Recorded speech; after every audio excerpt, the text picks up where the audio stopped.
So welcome back. I'm Ramon, I'm Kia. and this is like our 15th take, but we're gonna eventually get it right. So in this episode, we're gonna talk about military life, why get involved, why do it, my background, and hers. But before we go any further, like, subscribe, and hit that little bell notification so you know every time we post. First off with me, I joined the military now about 16 years ago. I didn't know what I was gonna do with my life. When that football scholarship didn't work out, I started working for Hollywood Video. Yep, that Hollywood Video. Yeah, it no longer exists. No video stores exist. No more video stores exist. So, I guess hindsight 2020, my exit plan was pretty good. So I've been in the military for 16 years, although it may not look like it because, I'm so beautiful. But 16 years in the game. And I've had my ups and downs. I had people, pass away while I was away. I've made bad financial decisions. Found myself in various entanglements. And I've learned and grew a lot. I basically grew up in the Navy. I wouldn't say that I'm an enthusiast, like I'm a gung-ho type person, but I definitely respect what it's done for me and what it's given me the opportunity to do. So that's just a little bit of background. I don't want to bore you because hers is so much better. Definitely not. The difference is I grew up in the military. Well, my dad was in the military, so I was dependent. So my dad, I believe he got out when I was 7 or 8. So I actually do not have as much experience as most people do as dependents in the military. So I was born in California. We moved to Syracuse, or Maryland, then Syracuse and Virginia. And I lived there for 17 years. Or 15, it's something like that, until I was 20. So I don't have a deep background behind it. I do have experience with my father being deployed, my mom being there most of the time, my dad having overnights. But I would say definitely different being married to somebody versus being a dependent. Because I can say, I always used to make this joke that I'm gonna be married to a military man when I'm 23, and I'm gonna have kids when I'm 25. And so like I had this, I hate to say goal at one point of being married to a military, which I won, boop boop, but it took a long time to get there. And it wasn't, at the end of the day, I'll be honest, it's not everything that I think I thought it was when I was a child. So no, it's not. So I know one thing people may be asking, like, why did you join, though? Like what led you to making that decision? Well, when it's all said and done, I didn't really have anything else I thought I could do. So that's how I got there. I talked to a recruiter. I was looking up some stuff online, talked to a recruiter, and he asked me, what do I want to do? Do I want to travel? And I told him no. He was like, okay. Which he still hates today. And I don't like traveling. He was like, what do you like? I was like, girls and money. Like, you didn't tell me this. Look, inner city kid, like, what do you like? Like stuff that I see on rap videos, and all of that's in it.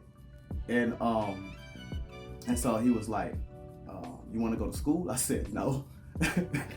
Nah, I ain't trying to do that. This man had no ambition. I'm like, not that either. He was like, so money and women. I said, yes. Y'all got that? He was like, yes. And I was like, well, sign me up. I'm in. Yep. I came home. I told my mom cried for like 4 hours. She didn't want to talk to me. That's a whole episode in itself. Maybe we can get her here and she can tell you that experience. But and I thought I was gonna be in for 4 years and get out, but I didn't prepare myself when I was young. I was having too much fun. Too much money and too many girls. Nope. I was blowing all my money. I said the money came in and it was too many girls. And this girl just happened to be around the same time I was around. That's a coincidence. Whatever. So, but that's some of the little background as to why I decided to do this. Well, I ain't in the military. So there's some pros and cons to this thing, right? So I would say definitely the pros are money, right? Financial stability. Like at one point I was like giving my mom's money. I was just giving money away, not because I had a lot of it. It's like I just knew I was gonna get some more. You know, like I ain't gonna lie, I had a poor man's mentality. You know, so when I had money, I spent it, and I knew I was gonna get some more back. So I wasn't concerned about saving it because I was gonna get some more. You knew you had a paycheck coming. I Like got that goes. check. This kind of goes back to like the finance video and how check. his mindset was. I got a check. Yep, and that's it. That was my mindset. I had a check. But at the end of the day, I think the point is, the pro is that stability. And that's what it provided. The fact that if you think about being a civilian outside of the government system, anything can happen. Companies can merge, companies can fall, they can just get rid of you without a problem, without any issues. You in a whole contract in the military. I mean, now you done signed your whole life away, but you under a whole contract. So it's not like something can all of a sudden come up and you get dropped and no longer get a paycheck. Am I correct? Yeah. All right. Yeah. So yes, that stability is real, especially during the pandemic. That stability is tough, man. It's really tough. Another pro is you get an opportunity to grow up, especially if you're young. Like you get an opportunity to make mistakes, and your mistakes not be something that's going to be detrimental to the rest of your life. I can see that. So you can grow up. You can learn what type of man or woman you are, what your interests are. If you don't know what you want to go to school for, but because you're in the military, you realize once I joined the military, all they did was send me to schools. You're like, well, I might as well go learn something I want to learn, you know? I think you really made a good point there, because I think about it on my side, like civilian. If I made the same mistakes you made, I would have been back in my parents' house. Like, not trying to be funny, like there's no way I would have been able to sustain myself, like at all. I did some dumb stuff. I'm aware, so there's no way I would have been able to make it on my own, I guess. Another big pro is you got so much help around you. Like you got OGs around you almost at every corner. You have people that, generally speaking, got your best interests at heart, although they may not always know how to articulate it. Generally speaking, everyone wants the same thing out of life, and you're in a community of people who are all striving to get there. They have different ways of doing it, and it gives you an opportunity to see things through different point of views if you're not closed-minded.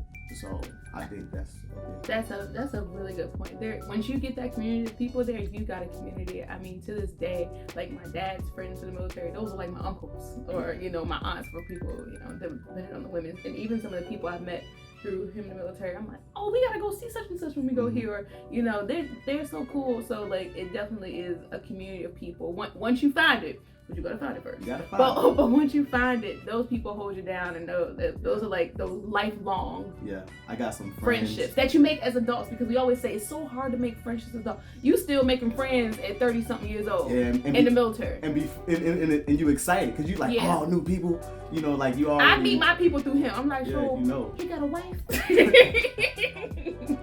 So it is cool. It is cool because like you have a military mentality. And it's not saying like you're a militant person. You no longer think like a civilian. So when people do stuff, your reaction to it is just, generally speaking, is different than someone else's. So just to give you that little clue into it. But then there are some cons. I spoke about one earlier where I had people in my family pass away, and while I was away, and that feeling of not being able to be there, and sometimes you have to bear those feelings by yourself, because when you show up, everyone's happy to see you. Meanwhile, you're sad because you wasn't there for them. So you have to put on a smile, and you have to be strong for everyone else, because they're weak. Meanwhile, when you're by yourself, that's when you can be vulnerable. So if you don't have anybody to help you deal with that, that can be kind of depressing. Another con to it is deployments suck. When you have a family, deployments can suck. I think when you're by yourself, single, I would say it probably isn't too bad. Who you're missing is probably your immediate family, who you were raised by, just coming out of your parents' home. But when you got a wife, kids, and you're going to be away for 6 to 9 months, it's insane. And away meaning you don't see them. You may get a phone call, and this all depends on the branch, because you could be a submarine, you could be at war, there could be, like seriously, there's so many things that could prohibit that. And then being on the other side of waiting for them to come home, so my husband, thinking about him being in a foreign country, and I'm blessed that I haven't had to deal with like any extensive, not like that, but for example, if he's away and I haven't heard from him, or you're thinking the worst, or something's going on, and it's like, okay, when's the next call? And you don't know when that's gonna come in. You don't know when the next time you're gonna talk to your spouse, or your dad. In my case, I do remember my dad being Turkey, somewhere in the Middle East. And it would be those random times of day. And this was before video call. This was like, I think before email. So they writing letters. So it's much better now that we have these capabilities from video and cell phones, because it wasn't cell phones then. People had cell phones back in the 80s. Yeah, first of all, it was the 90s. Relax. But that part's difficult on the family and hard on the family. And thinking about a mom now, essentially single mom, because her husband's away and she has to bear the, should I say, burden of now, or bear the load of the family and everything. Yeah, and also for single mothers that are away from their children, that don't have a spouse. Yeah, that's tough. That's tough. Because you have all those internal feelings as a parent, as a human, that you have when you're away and you can't do for your family like you would normally do. And so like those are those emotional strings that just pull on your heart so hard from time to time. And you made a good point earlier where we gotta be the strong people, because you can't let your children see you fall when you're here trying to hold it down for your family. You can't let your husband see you hurting when he's calling, because this is the only time you're gonna get to talk to him for the next 6 months. Your husband can't let you see him hurting, because he don't want you to be concerned, about what's going on. Because I do feel like even though like I said, we never had a deployment, although we made a decision to be apart. Like when we talk to each other when we were away, we always try to keep things on a positive note. Like we did not want to make things volatile. We didn't want to argue. We didn't want, because like, when's the next time we're going to talk? Or when are we really going to see each other again? So like the communication through the video was all we had. Yeah. And I would urge people to think about something, because it happened to me.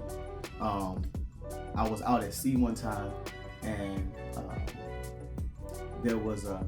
I was in close contact with a person or a ship that had a rocket launcher pointed right at me. It was a dangerous situation, and we ended up, about a week later, like it was a crazy outing. We pulled back in about a week later from that incident, and I was doing a video call, and me and my baby mother was having a heated argument.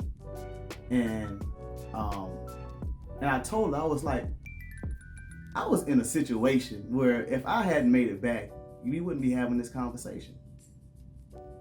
I say that to say some people are in some relationships that are toxic. And so toxic relationships in the military happen so often. That is a con.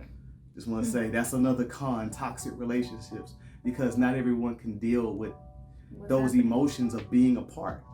And it just kind of spills out in the wrong way.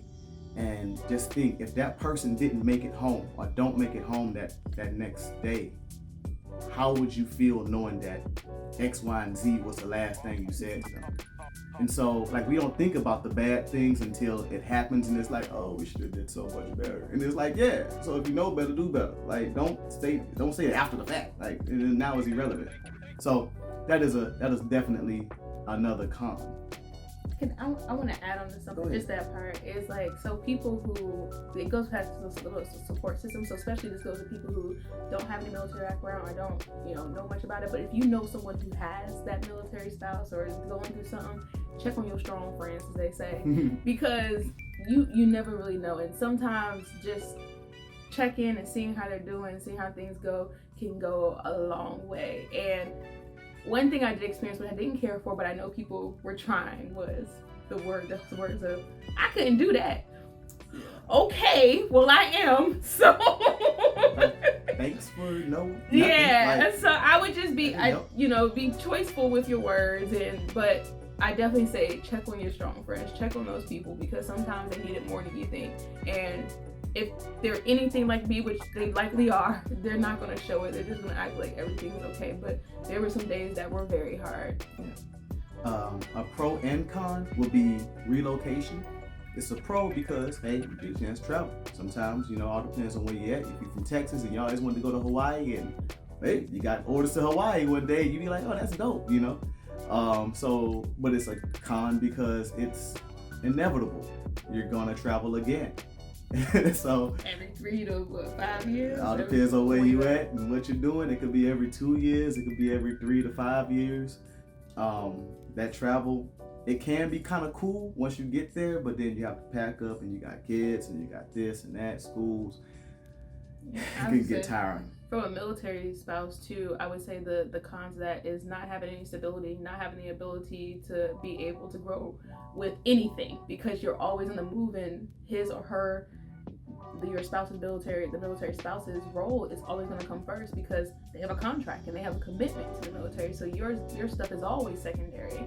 So you either make decisions about that, but or you choose for him to go that way. Yeah, that's to go that way. Yeah. And y'all just make that thing, pop. Work. Yeah, but for a military spouse, that part can be a con. I feel like I know the military does stuff, but I just still don't think it's quite enough for people who are extremely ambitious or are looking for something very specific. And wherever you go, they may not have what you've been doing. I mean, maybe if you're a nurse, that'd probably be the best thing you can probably do. Because I guess that's everywhere. There's always going to be a hospital, right? Sure, you can nurse something somewhere. Exactly. Or anything with kids, you're probably in good shape. Yeah. But stuff around like what I do, business related, nah. Ain't nothing going. Yeah, it's likely not going to happen, or it's going to be very, very tough to get. Another pro that I can't believe I almost forgot was the military benefits. Military benefits. Them benefits. That's all why I got married.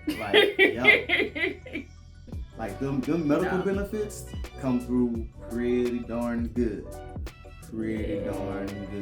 Them benefits for buying a house, pretty darn good there. Like $400K if you want to buy a house, pretty darn good. That's a good lick right. That's how much they give you. Yeah. Like they can allow you up to, So they don't just give it to us. For people who aren't in the, they don't give us $400,000. But you can get it. No, they don't. No, they don't give us. No, we still have to pay. We pay a mortgage. You gotta pay a mortgage. But you can qualify up to a $400,000. So basically, the biggest thing with being in the military, you don't have to pay a down payment, and there's no risk to it. So like, I believe in some instances you don't pay a down payment. You have to pay like a PMI or something like that. In the military, it's not like that. And so that's pretty cool. You get the same amount for like small business loans. So that's pretty cool. So you can do some other things, and then like if you have kids, you got the GI bills that you can give to your kids if you want, or you can use. You have like GI bills mean educational funding. Yeah. You have tuition assistance programs for while you're still in the active duty standpoint. Discounts Yeah, for you get stuff. military discounts. Not just discounts where you go places, but like the base offers like different things. Like right now, I'm taking prenatal classes. I guess that's what you would call. So my birthing classes are free. I'm getting a lactation class for free. There's a dad's class for free. You know, this stuff would either be, I guess, through your insurance, but likely you would have to pay for. So. Yeah. And there's other benefits, but you know, it's a reason why people do it. Like it ain't, you know, you have your ups and your downs just like any job. If a person working at Costco, if you working at, you know, Little Caesars, or if you working at, I don't know, some Fortune 500 company, you got your, you know, your everything has its pros and its cons. But I would say that's an extremely strong benefit being a part of this military life is that medical and that So what you call it? I would like to know, yeah, how we gonna tell these people about like your experience about being a military spouse? We did the pros and cons, we did our background, but what is your experience as a spouse, as a military spouse? So I would say it was a surprise. I think as a dependent, like I said, my dad was in the military. I didn't see a lot of stuff. It was just, oh, daddy's friends, or you know, then we see his kids, and that was that. But now I feel like I start to feel the stress that he deals with when he comes home from work, or the frustrations you may have, and the things that we start becoming limited to. Like my parents didn't let us see the things that are limiting us, but when I became a spouse, it's like, oh, we can't do this, or you can't do that, or the military comes first. And that was hard because I want to become first and I want everything to I'm selfish. But that was difficult to deal with. And just sometimes I think the people that I have experienced, like I said, you have to find the right group of people, because when you find them, they cool. But other folks are just not quite my cup of tea and are very militant. I think you used a good word for that. Very militant, and sometimes I just don't think they know how to interact with civilians. And also, I think they handle their spouses or children's mothers in different ways, and I have a difficulty with relating with those people, or how they talk, you know, about maybe their spouses or their child's mothers and things like that, which can be, I guess, a weird place for me as well. So I would say some of those things I don't care for, and it's always this very macho, very I'm better than you, or I'm over you. Like even some of the things you tell me, it hurts because I'm like, that's just not being a good person. And it's because like in corporate America, it's a strive for diversity. It's a strive for treating people as equals. Now I'm sure there are completely other places that aren't like that, but like these are values instilled within the company I work for, and seeing sometimes how some military people act is kind of baffling for me, or takes me back, because I'm like, that's a leader? Nah, that's a supervisor, because that's somebody telling what somebody's supposed to do, because you're not leading people in the right direction. So things like that. But like I said, am I personally directly, I guess, affected by it? No. But when I see it, it does bother me. And I always thought everything is so great in the military, everything's so good, but being a spouse, you see like the other side, and the hurting side. I think he may not be hurt, but I'll be hurt for him. So hurt from him. And like I said, the limitations you have sometimes as spouse. I mean, we've been blessed enough that the fact that we got married much later and I was much more established. But imagine somebody being 18, 19 years old, marrying somebody in the military that you could absolutely love, and you know, you knew you were supposed to be with this person, but now your life revolves around them, and you have to follow them around, and you have to, you know, almost give up on your dreams to some extent, or limit your dreams, or it moves at a much slower pace than you wanted it to. Now that may not be everybody, and I think there are some people who have definitely I guess beat those odds, but there are a lot of people that maybe they don't have the support they need to beat those odds, and now they're just stuck in this cycle that they never wanted to be in, and it's unfortunate because they married someone they love. Like, you know, because like you marry someone you love, which is the right thing to do. That's what you're supposed to do, right? Yeah. And now love, not money. Yeah, but then you almost, not by the spouse, but almost aren't quite respected by the military system at this point, and that's kind of how I see it. I definitely understand all of that, and I get it. I'm pretty sure a lot of other people would resonate with me. Now, there's some key takeaways I want y'all to really understand. Is you gotta understand what you're getting into if you're trying to join. Like, ask all the questions. Don't be quick to do it. I did recruiting. I understand maybe you could feel pressured to making that decision, but I'm telling you, it's a recruiting tactic. You don't really have to feel pressure to make any decision. Take your time. Another takeaway is to communicate. Communicate with your significant other. If you have someone that helps you make your decisions, communicate those things. And the last one is to think beyond the moment. Like, what sounds good right now, what sounds good today may not sound good once you start thinking about your kids, once you start thinking about your grandmama and your mama and or your spouse. Yeah. Or the fact that you never even left Texas. You know what I'm saying? Like, you ain't, like, Texas is a big city, but Houston's a big city, but you never left Houston. You only been in Texas. Now you ready to go somewhere else? Like, how do you feel? And I would say that doesn't just go for just joining. That's also when you PCS as well. Like, think about what those next steps are and how that will affect your family. Yeah. So, like, just make sure you got all those questions answered. PCS means move, y'all. I'm sorry. Yeah. Make sure you got those questions answered.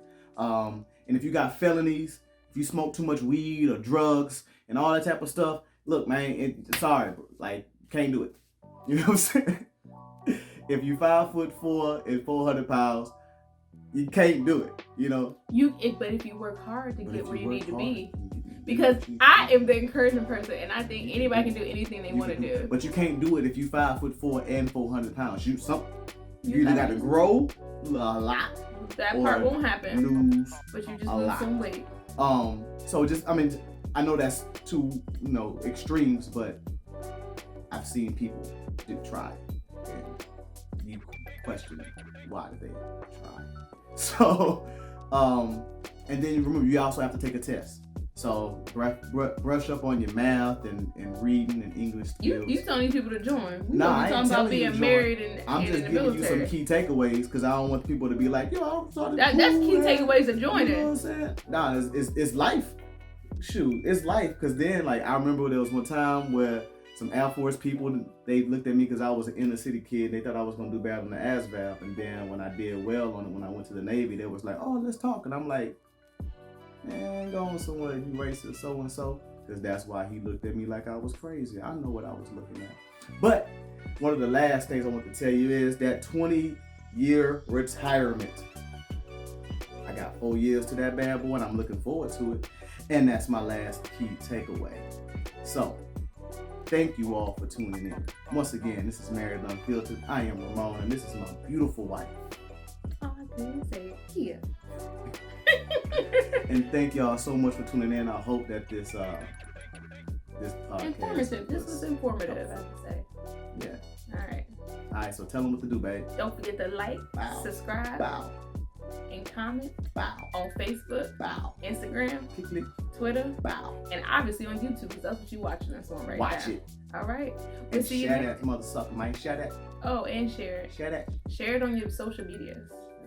Social medias, man. All right. We'll see you next time.